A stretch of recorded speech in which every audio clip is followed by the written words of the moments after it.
Hi friends, ഇന്ന് നമ്മൾ ഉണ്ടാക്കാൻ പോകുന്നത് കോവയ്ക്ക ഫ്രൈ ആണ്. അതിനായിട്ട് ആദ്യമേ തന്നെ ചട്ടി ചൂടാക്കി അതിലേക്ക് 2 ടേബിൾ സ്പൂൺ വെളിച്ചെണ്ണ ഒഴിച്ചു കൊടുക്കുക. വെളിച്ചെണ്ണ ചൂടാവുമ്പോഴേക്കും അതിലേക്ക് 1 ടീസ്പൂൺ കടുക് നമ്മൾ ഇട്ട് കൊടുക്കുക.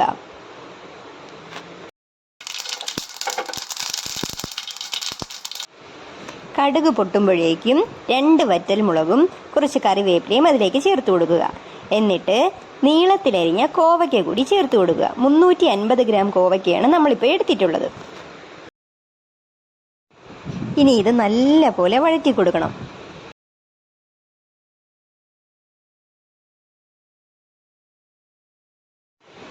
ഇനി ഇതിലേക്ക് നമുക്ക് പൊടികൾ ചേർത്ത് കൊടുക്കാം. 1/2 ടീസ്പൂൺ മഞ്ഞൾപ്പൊടി, 1.5 ടീസ്പൂൺ കാശ്മീരി മുളക് പൊടി,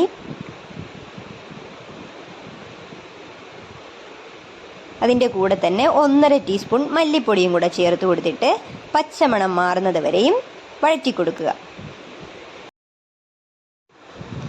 ഈ ഒരു സമയം ഇതിലേക്ക് ഉപ്പ് ചേർക്കുക. നമ്മളിപ്പോൾ 1/2 ടീസ്പൂൺ ഉപ്പാണ് ചേർത്തിരിക്കുന്നത്. നിങ്ങൾക്ക് നിങ്ങളുടെ പാകത്തിനനുസരിച്ചിട്ട് ഉപ്പ് ചേർക്കാം. ഇതിൽ വെള്ളമൊന്നും ചേർക്കാണ്ടാണ് വഴറ്റിയെടുക്കേണ്ടത്.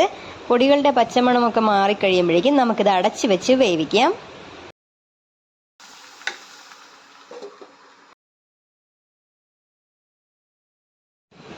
ഇടയ്ക്കിടയ്ക്ക് അടപ്പ് തുറന്നു കൊടുത്ത് നല്ലപോലെ ഇളക്കുക.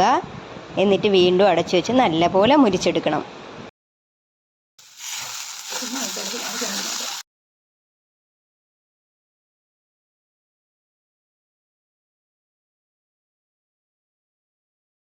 ഇത്രയേ ഉള്ളൂ. വളരെ സിമ്പിളും ടേസ്റ്റി ആയിട്ടുള്ള കോവയ്ക്ക ഫ്രൈ റെഡി ആയിരിക്കുകയാണ്. വളരെ കുറച്ച് സാധനങ്ങൾ മാത്രമാണ് നമ്മളിതിൽ യൂസ് ചെയ്തത്. എല്ലാവരും ഇതൊന്ന് ട്രൈ ചെയ്ത് നോക്കണം. ഇഷ്ടപ്പെട്ടാൽ ലൈക്ക് ചെയ്യണം, കമൻറ്റ് ഇടണം, ഷെയർ ചെയ്യണം, സബ്സ്ക്രൈബ് ചെയ്യണം. താങ്ക്